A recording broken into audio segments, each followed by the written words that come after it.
You're listening to the Youth for Life podcast with Michelle Baum, Director of Y for Life at Lutherans for Life, where we prepare youth to be gospel-motivated voices for life.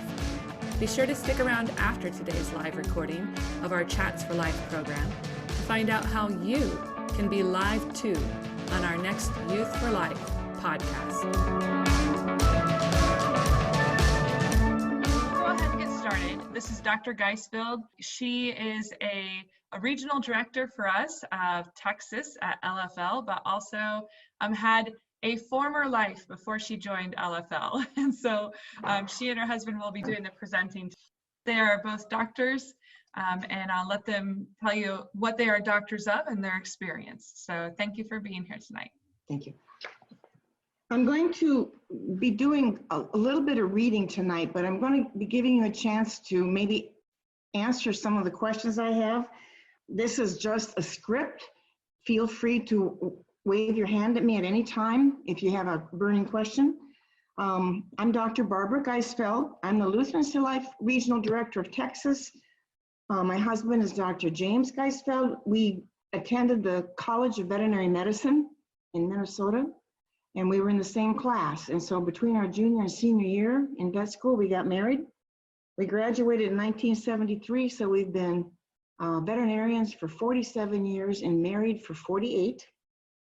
I practiced small animal medicine most of those years. I did do a postdoc in lab animal medicine for a while, but I really wanted to practice medicine with pets. And so I did that for 35 years, 28 of those in my own pet hospital that I had in my home that I moved with me every time we followed Jim's job. I would take all my stuff and I'd start over with new clients. Jim has never practiced clinical medicine with pets. He became board certified in laboratory animal medicine. So he worked in pharmaceutical industry and public health. He did help me with surgeries and emergencies, after hours when my staff had gone home. So he's the most overqualified, underpaid veterinary assistant you ever saw. Oh yes, and he was an epidemiologist first before he became board certified. That's just what it sounds like. An epidemiologist studies epidemics. And he was actually at the Centers for Disease Control in Atlanta, Georgia. His specialty was, he was in the zoonoses department. Zoonoses are diseases transmitted between animals, hence zoonoses between animals and people, like rabies, brucella, lepto, giardia, salmonella, a lot of those biggies you've heard of, and that's what their department did. He went all over the United States studying outbreaks of those diseases and trying to figure out the source, where it came from. And CDC still does that. After he was at CDC, he got his board certification, and he's worked first for pharmaceutical companies that make, he worked only for pharmaceutical companies that made human medicines. That was kind of an ethical issue with him. He could have worked for, like, say, Dow Chemical, who makes chemicals, but he wanted to be in the medical field. And after he was there for quite a while, then he went to work for one of the companies that produced at the time, the world's highest quality research mice and rats. So that was his specific job. We'll talk about this a little bit later when we get into animal research and some of the other things that we're going to touch on. What we want to talk to you tonight is about the difference between animal rights and animal welfare. You may think there's no difference, but there's a tremendous important difference. Well, the definition of animal rights, because you're going to hear a lot about animal rights all around you. The definition is the belief that animals should not be exploited by humans. Non-human animals are entitled to control their own lives and interests without human intervention. Persons holding this belief categorically state that animals should not be utilized by humans for any purpose. They should be afforded, and this is the key, the same considerations as similar interests of human beings. Therefore, they should not be used for entertainment, food, research, labor, hunting, anything, and they should not be confined. How they rationalize this with creatures wandering all over freely, I cannot tell you. But the concept is that humans have, or animals have, identical rights to human beings. This is especially prominent in the Eastern religions like Hinduism and Buddhism. So as those religions gain more and more traction in our own American culture, that's where a lot of this stuff is coming from. It's coming from the Eastern religions that have permeated our culture. The bottom line is that animals and humans have exactly the same rights because they're no different. We're all animals together on this earth. Does anybody have an idea of what animal welfare might mean? The well-being of animals and how they are cared for. That's exactly the definition. Did you look this up or did you just know that?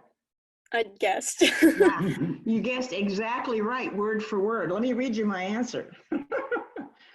We take our definition from the American Veterinary Medical Association because that's who really has defined it well, but it's exactly that.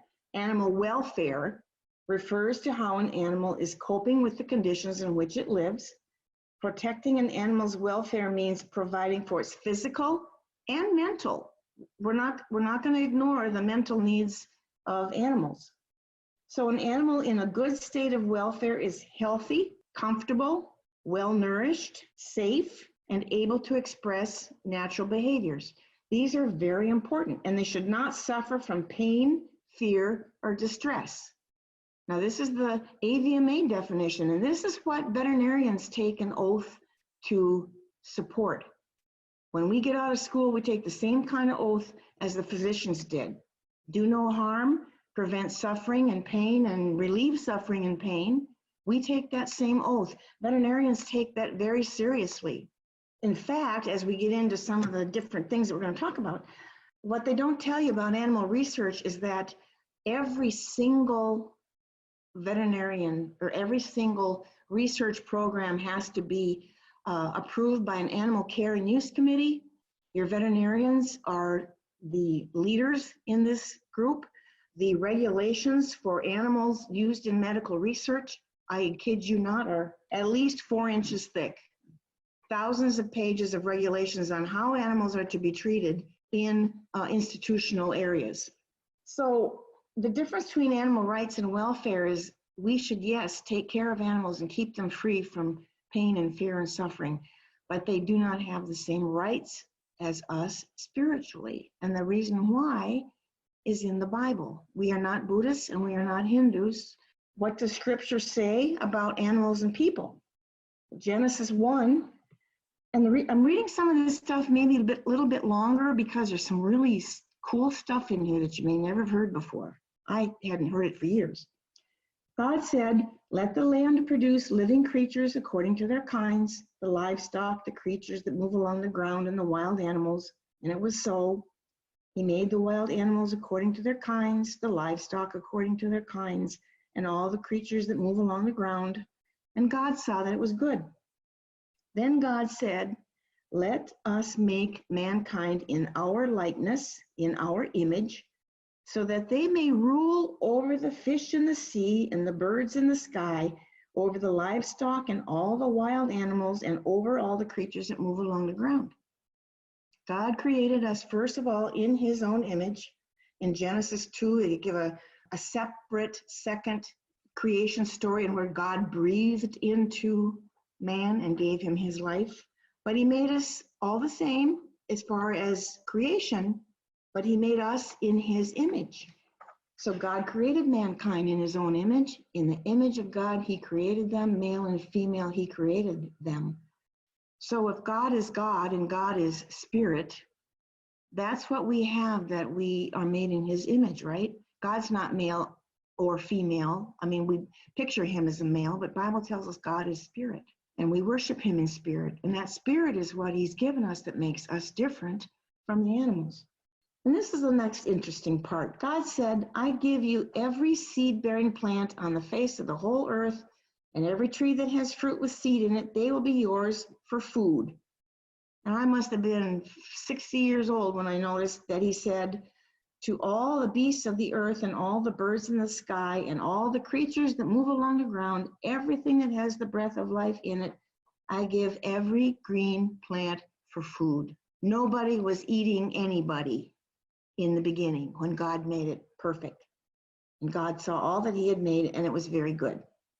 Well, Adam and Eve intentionally and almost immediately disobeyed God, right? And everything went downhill from there.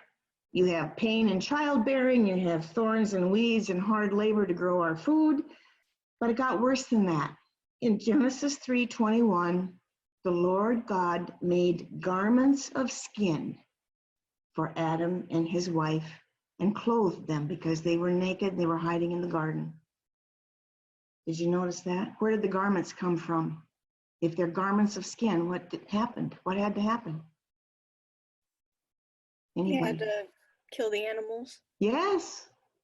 God had to take something of his creation, kill it, skin it, and give us clothes.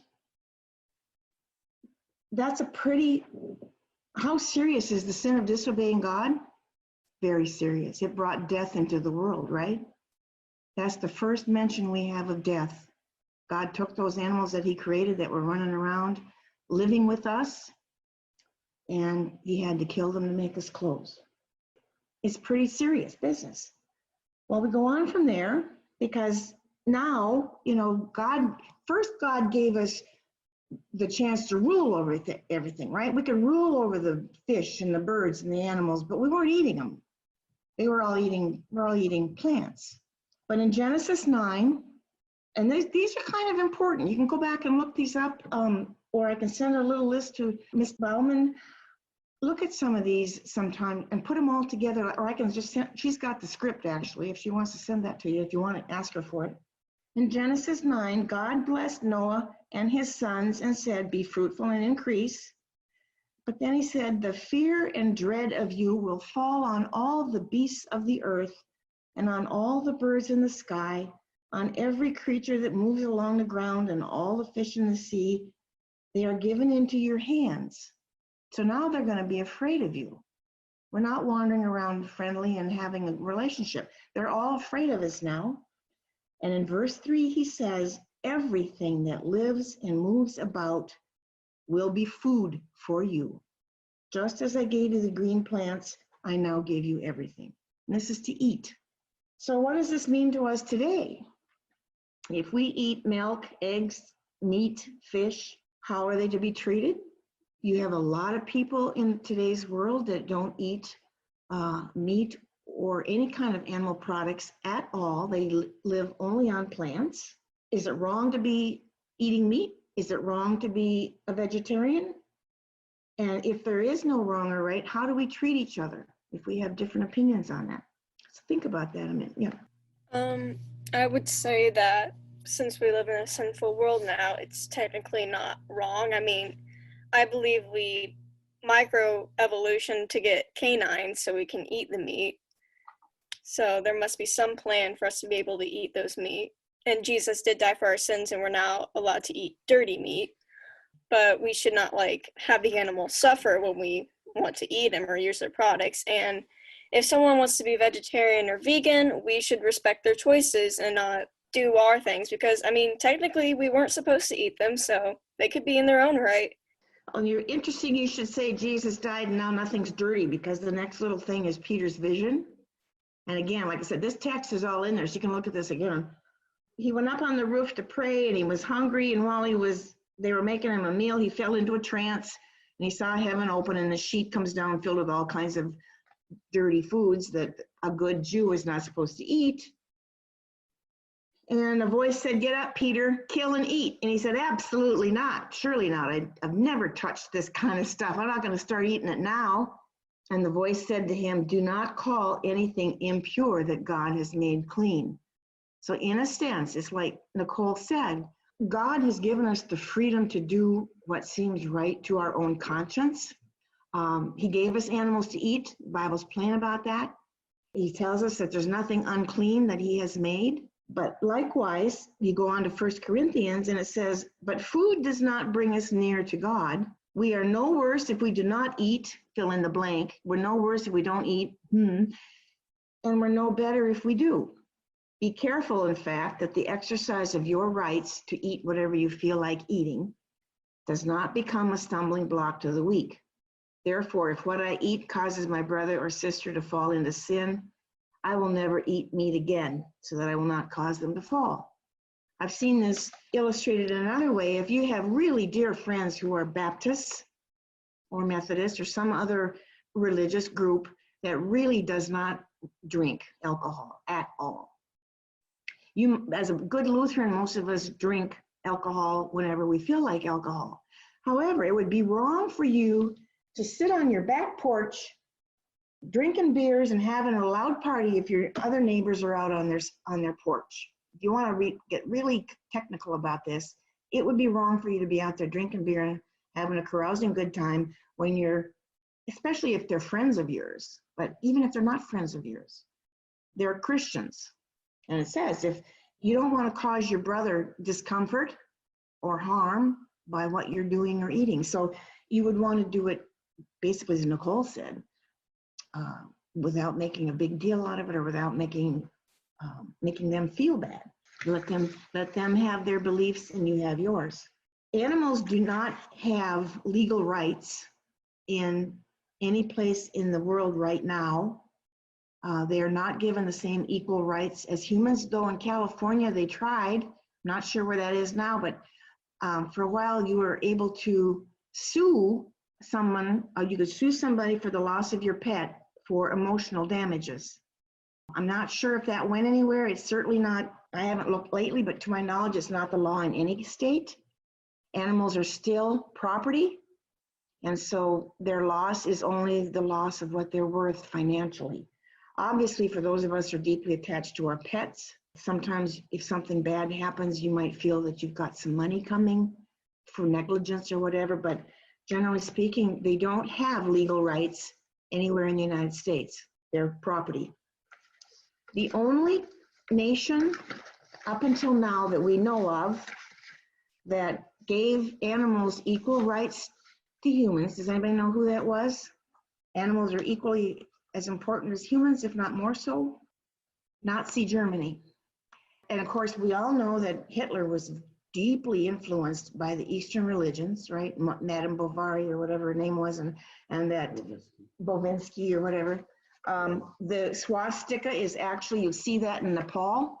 It's reversed, but it's the symbol, it's part of the symbol of the Eastern religions over there. So he got deeply into that. And again, they're teaching that there's no difference between animals and people. And because he believed that, what did he do then with people? If they were the same as animals, in fact, animals had more rights than people. I think that's an important distinction.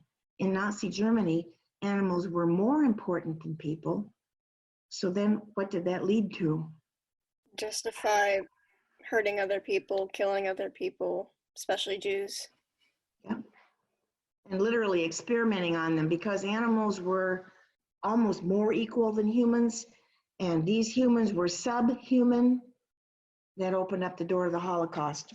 Animals couldn't be used in research in Nazi Germany. So they had to use humans for doing any research associated with human medicine. And they classified Jews and people that the Nazi parties did not agree with, which was also about 5 million. Rather than kill them, they would prefer to use them in research or other slave labor or stuff along that line.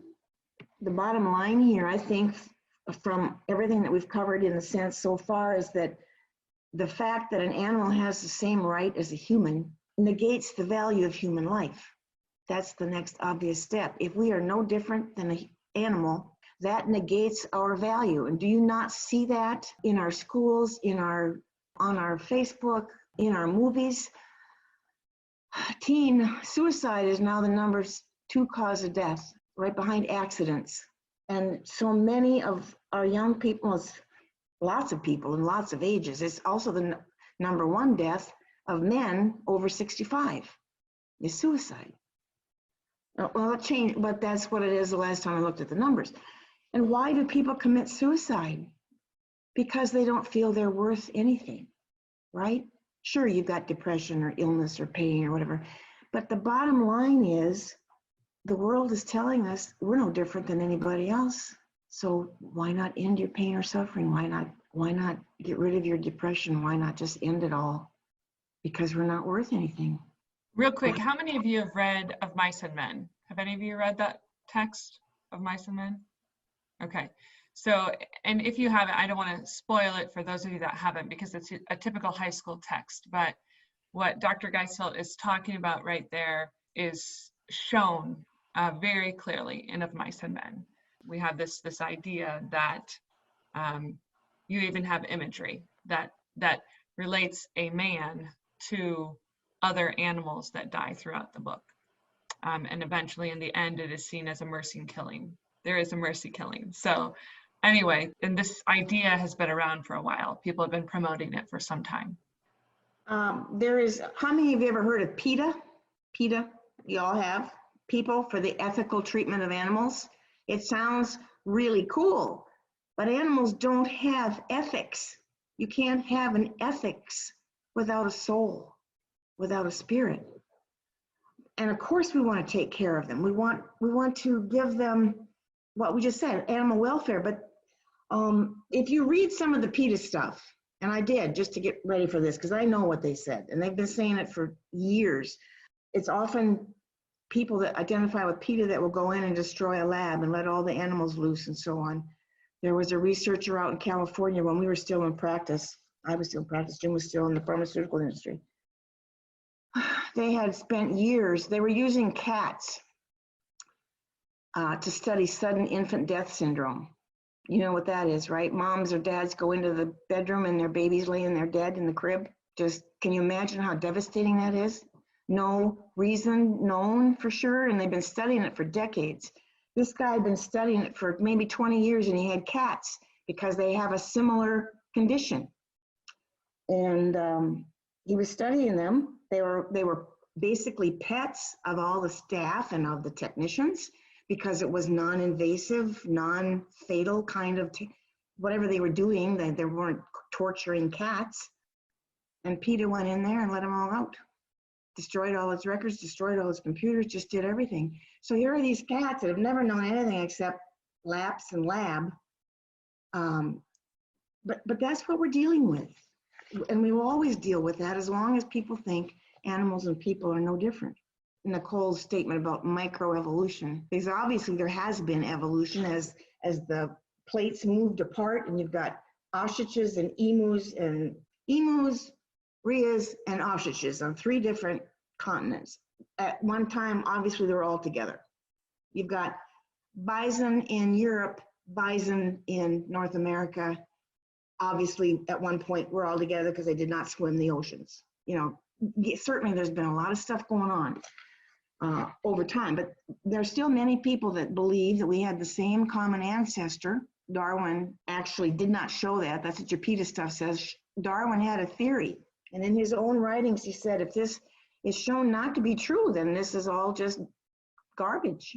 I'm not going to read you all this PETA stuff, but basically, they do have some truths in their writings. We should take care of animals. We should not be crowding them in to get their eggs and crowding them in to get their meat and feeding them all kinds of stuff to make them produce more something if it's detrimental to their body. Breeding them too often. Something as simple as backyard dog breeders who are breeding their dogs every time they come into season. That's not right. There's ethical treatment of animals, not because they have ethics, but because we have ethics, right? We have ethics. For example, I live here in Texas, and I didn't find the whole list, but animal cruelty is a felony in Texas. It's also a felony in New York. That's where we lived before we came here. Animal cruelty is a felony, and it should be. Most states, almost all states, have humane slaughter laws. That goes along with what Nicole said earlier. You have to treat animals humanely even if you are killing them. It's our ethics that makes that the case. On a more positive note, and I'm going to show you some slides here in a minute, animal welfare also relates to human welfare. We've all got pets. We all know how it feels to hold a pet, to love a pet, to kiss a pet, to sleep with a pet. My pets always kissed my babies on the lips and slept in our bed and ate off our plates. Not everybody's pets do that. My mother-in-law she would have a fit if the dog was in the house. That's okay. Fortunately, I married a man that also let the dogs eat off his plates and sleep in his bed. So that helped. We are to take care of them. We're to love them and take care of them, but they're not humans. And as a veterinarian, I've had people spend tens of thousands of dollars to try and heal their pet because they had the money to do that, and they did. And there were some that didn't want to treat it at all, and they would just as soon put it to sleep without treating it at all. And I walked a very fine line because it's not my job to tell them what to do. I can refer them if they want to go to somebody that's a specialist. It's their right to spend their money. But I did euthanize sick, dying, elderly pets. And euthanize is just a fancy word for good death, which means I killed them. Euthanasia is I killed them with the permission and with the help sometimes of the owners. We have that right because we're not animals. We don't have the right to euthanize somebody or even to kill ourselves. And that is not what we're hearing in our culture. And I can tell you, you will never be on the same page as anybody who thinks it's okay to end human suffering. And you can make it sound really good. Do you think you should allow your mom or your dad or your grandpa or your grandma to take medication to just peacefully go to sleep and die and end their suffering? There's a place in every one of us that says, yeah, I think that would be a good idea. Isn't there? Isn't there a place in there that says, that wouldn't be such a bad idea to end their suffering and their pain? I don't think I can stand watching them hurt anymore. But that's the thing that we have to hang on to, is that God created us. God's given us our life where there's no accidents. Before we were even born, he created us and he knit us together in our mom's womb. He knew our days before one of them even came to be. And all the days numbered for us are written in his book. We have to hang on to that, because even as Christians, we can make it sound pretty good to allow somebody to kill themselves. And if that happens, it's a very short, slippery slope to somebody else making the decision that it's time for you to die, and that's called euthanasia. That's allowed in Canada, Belgium, and the Netherlands already right now. In fact, in the Belgium, they are starting to euthanize children. Up until now, it was 12 and over because they're considered to have an age of consent. This last thing I read, they're now euthanizing children between 6 and 12. Because, maybe they've got a terminal illness. The thing here is they've got some kind of finite living condition, and they're just going to make it go away. So we need to be aware of this. I'm going to show you a few pictures. Yeah, real quick before you do, Yeah. if I can jump in on something you said, because I think it's really important. So Dr. Geistfeld said, we all have that place in our heart where we want to end the suffering of someone we love. And that's called compassion, right? We don't want to see our loved ones suffer. And so, when I would talk about this issue with my students, I would talk about how we make decisions really in three ways. We use our pathos, our ethos, and our logos. And so our pathos is our heart. And our heart says, yes, suffering is bad, and we don't want to see our loved ones suffer. And that is a godly feeling, to have empathy and compassion for your loved ones. Sometimes we use our logos, our logic, and logically, right? We know in some cases that a dying person is not going to come back from whatever it is in the same manner. And maybe this dying person will have to struggle a great deal or experience even more suffering if we allow it to continue. And so logically, sometimes we can even say, it is right to end this person's suffering. But what we have to remember is that our mind and our heart, these two are corrupt, right? Even though they are gifts of God, even though logic and passion and compassion, these are gifts of God, they're also tainted by sin. And so the third way that we make decisions is through ethics. And ethics are established by God himself. That's God's word. And so what I used to, mention to my students all the time is we can feel something very, very much, and we can think something and make it logical. But if God's word says something other, then God's word trumps our head and our heart. Yeah. It has to, always. And so anyway, I think, it's not wrong to feel that way. I remember watching my grandfather die. I remember that. I was in the hospital and the year leading up to it. And my heart wanted him to not have to suffer, right? But it is just like Dr. Geistfeld said, it is God's work to write the number of days in our book of life. So thanks. And I like the fact that you mentioned the word compassion. The Hemlock Society, that was the original physician-assisted suicide group, they changed their name to Compassion and Choices because it sounds better. Well, compassion, and I want you to remember this, compassion comes from the root words meaning to suffer with. Compassion is not to end the person's life. Compassion is to suffer with. Granted, we've got pain medications and we keep them clean and we might need them in hospice. We've got help to do that. But suffering with them and trying to keep them pain-free and clean and no bed sores. My dad died of cancer in a hospital bed in our living room. And I went home to see him 3 times. Near the end, my mom took care of him, then she had hospice come in. Never would have entered her mind to let him kill himself. She took care of him, and they had people to help take care of him. That's true compassion. And it's not easy. This is never intended. God didn't make this easy. He didn't say, oh, this is a piece of cake. These decisions aren't going to take any effort at all to decide. They're changing, evolving, growing. We grow in our faith. We grow in our commitment. We grow in our ethics. As we what? As we stay in God's word. I'm going to share my screen here with you. Just want to show you some pictures just to get you, a lot of what I just said is I want you to have a visual image of these. The welfare versus animal rights. Now there's a little guy in a cage. It looks pretty sad. Both Jim and I have worked with little monkeys in cages, and we got valuable information from them. They were not abused. Granted, their life was not lived in the wild, but they were clean and they were well fed and they were separated from each other, so there was very little fighting and carrying on. So it's not as bad as it looks.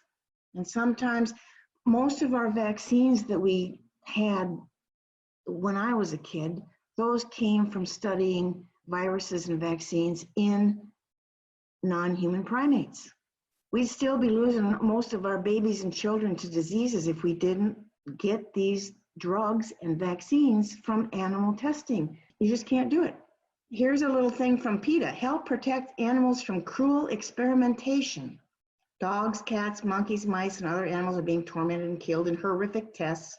You know why PETA puts out stuff like this? Because they're making millions and millions and millions of dollars on the kind feelings of human beings, but it's not based on truth. How many of you girls use eye makeup, face lotions, eye drops, and how do you think they tested those so that they wouldn't burn your corneas off if you start putting strange things on your eyelids or in your eyes? They tested them in animals. They have to, primarily rabbits, because rabbits are very sensitive to injury. So you want to use something that if you put a drop in there and it makes your eye puff shut, you know that you can't put that in a human eye, right? Or you have to tweak it. If you notice some of the makeup that you buy now, and any of you can look, not tested in animals. Well, that's false advertising because everything on the market at one point was tested in animals. It had to be to protect our sight, our skin, our hair, keep us from getting cancer from some of the things we're eating, drinking, or rubbing on our skin. So you really need to look at the whole picture. Now, I personally think this is a hideous, heinous sport. And I only have this in here because this is considered perfectly normal in some places. I don't look at this as animal welfare. I don't look at this as any viable law. That bull's life was lost for nothing.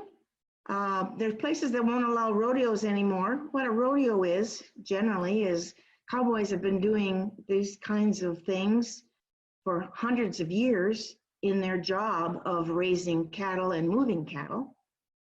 But there's a way to treat a rodeo animal humanely versus a way to treat them inhumanely. I would say the man got the worst of that ride. Here's a guy that's, cutting out calves. He's not hurting that calf.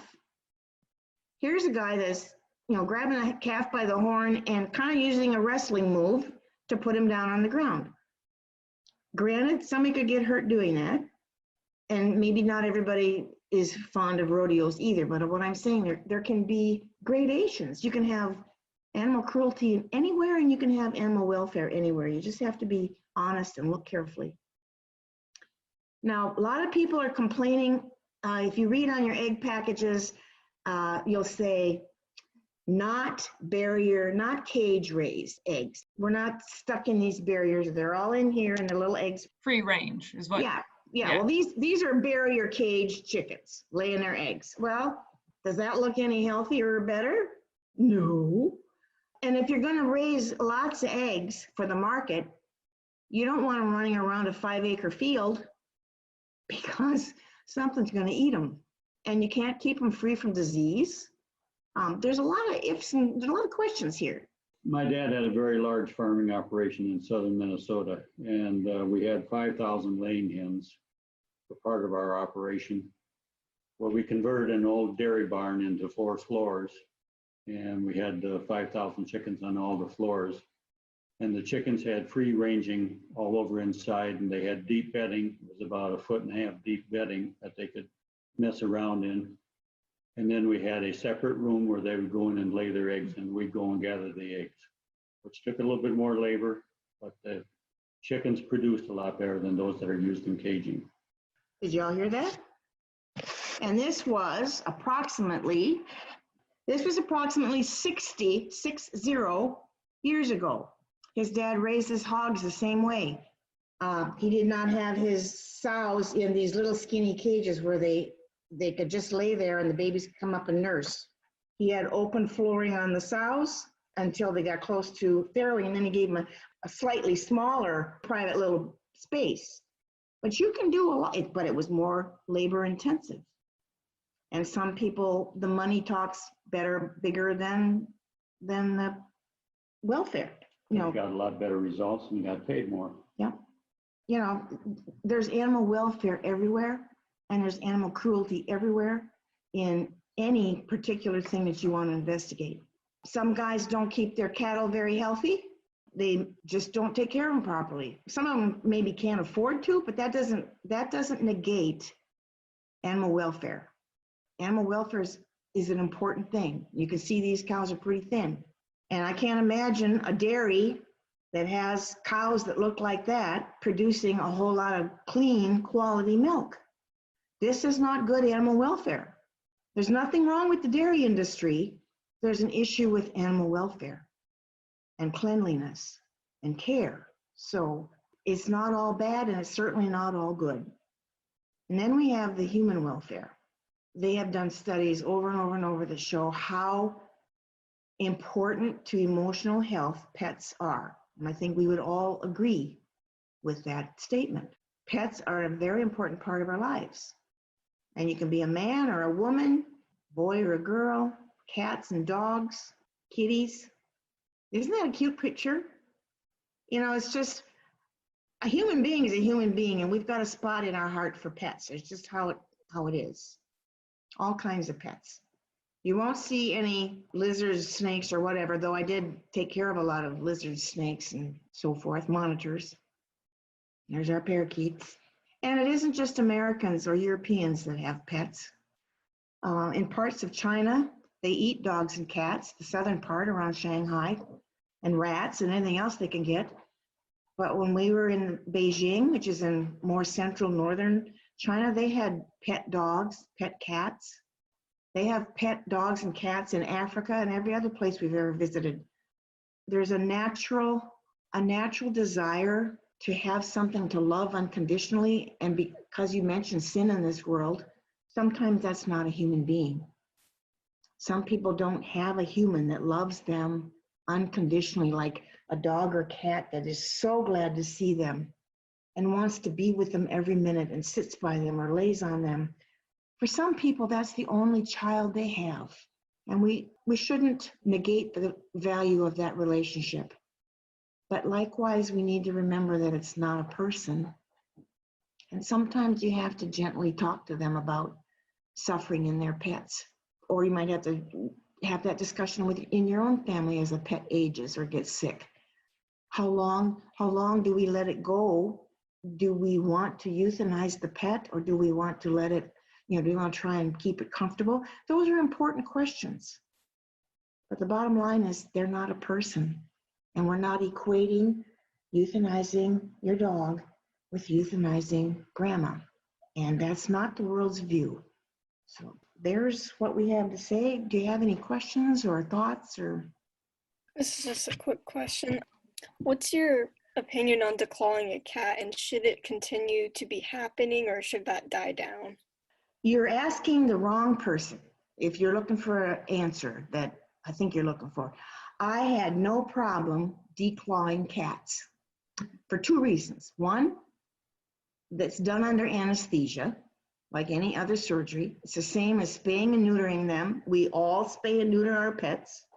It's no different than a broken leg. They get a broken leg, you anesthetize them, you fix the broken leg, and they suffer pain, and you give them medications. The reason I declawed cats, and I only did the fronts as a general rule, because you sometimes could not train your cat not to destroy your entire home. And I told people that requested this, you shouldn't have to choose between a cat and having nice furniture. I also did a procedure where I actually took it. I didn't just crunch off the nail. I took it cleanly off at the first joint and then glued the skin over it. And then I kept them bandaged, and then I said, do not let them jump around for a week or so, because now there's no little piece of bone stuck to the other bone that will hurt. And I looked at it as any other elective surgery. There are a lot of veterinarians that are adamantly against declawing, and you got little plastic things that you can put on them, and you can trim their nails. So I'm not saying my way's right and their way's wrong. I'm just saying I didn't have a problem doing it, but I did it for a reason. I don't believe in tail docking or ear cropping anymore, because there's absolutely no reason for that. That's just for looks, a breed standard. And that's slowly spreading. The reason I used to cut off tails of dogs was because they were fighting. They were having dog fights, or they were baiting them on boars. But like the Greyhound, Great Danes, they were bred to attack boars. That's not very sporting, but that's what they did. And their ears would get slashed and just cut to ribbons by the boar's tusks. So they started cutting them off. And same with bulldogs and boxers and all these dogs that were fighting hedgehogs and coons and badgers and, all these things. It had a practical purpose when it first started. And I don't see any practical purpose whatsoever for cropping tails or cutting ears off. Again, somebody can rationalize that, well, it's a surgical procedure. It's only going to last a while, and once it's healed, it's fine. So there's pros and cons on both sides. For example, Pastor Duncan might be adamantly opposed to declawing his kitties, and and that's okay too. And I usually only did the fronts because they can still climb. My kitties still could catch rodents. My kitties were in and out, even though she was declawed, and she could still catch rodents, and she could still go up a tree if she had to. But I declawed it because I couldn't get her to stop slashing furniture. Thank you. I wanted to quickly say thank you to you for this whole discussion. I've been interested in animal science for a while now. A few months ago, I had to put down my cat, and as you said before, I had to convince my mom that it was time we should put it down because it was not getting any better. It was not eating, so we put it down, and as gruesome as it is, that's what piqued my interest. It's not, I've stood there and cried. Well, I did this for 35 years. And I cried just about every time I had to put down somebody's pet, because we always waited till the last minute, most of us. Pastor Duncan. I just had a question. How do you stand, or what do you say about animal rights that cause an economic downturn because of protection of endangered species versus the natural resources that might be needed for a population of people? Well, Jim and I both, I think, I feel really badly that, for example, the spotted owl in the Northwest has impacted the economy for people so negatively. I mean, that's a specific that I happen to know about, but I could see setting aside, like Jim just set aside a place for them so they could have some space, but I'm not in favor of saving animals at the expense of people. If there's some way we could coordinate that, for example, we talked about the Buddhists and the Hindus. Well, the Hindus especially, if you go online and look at their stuff, because I just want to make sure I wasn't telling you half-truths or untruths. They believe that the spiritual entity is in everything, and if for some reason they've decided that cows are sacred. So India, which is the most populated nation, well, maybe second behind China, here they are with all these cows, and of course, if you look at the cows, we've been in Nepal, and that's close enough.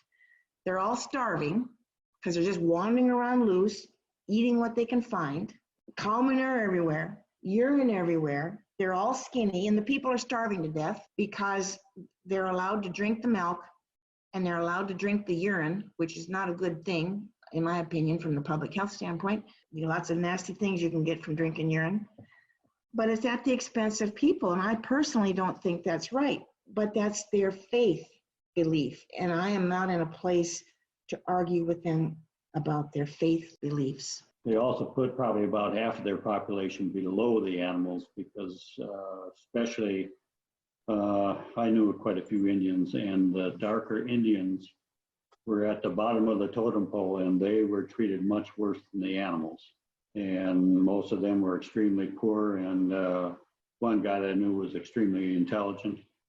And the Church of England got him out of there and got schooling for him and everything. And he came over here to the United States, and he was extremely good in his field, very well known.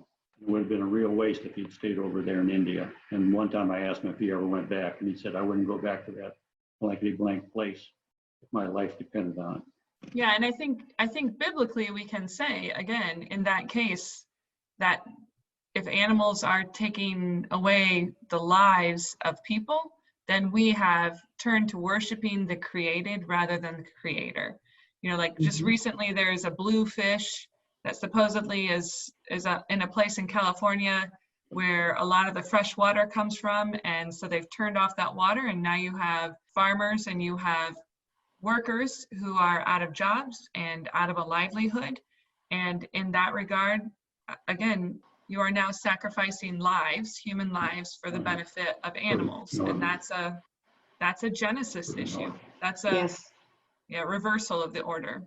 So. Well, if you have any more questions, Mrs. Bauman can give you she can give you my email address, she can give you my phone numbers. She's got a transcript of the text. So, if you want to talk more about anything, I'd love to hear from you. Jim would too. We have devoted our life to this for all of our adult lives, and that's the cool thing. God put us together. We were in the same class in vet school, and we're deeply committed Christians, and we believe God's word. And I can't think of anything more wonderful than being able to practice this field of medicine with the person that I love best in all the world, and vice versa. It's been a wonderful, wonderful trip.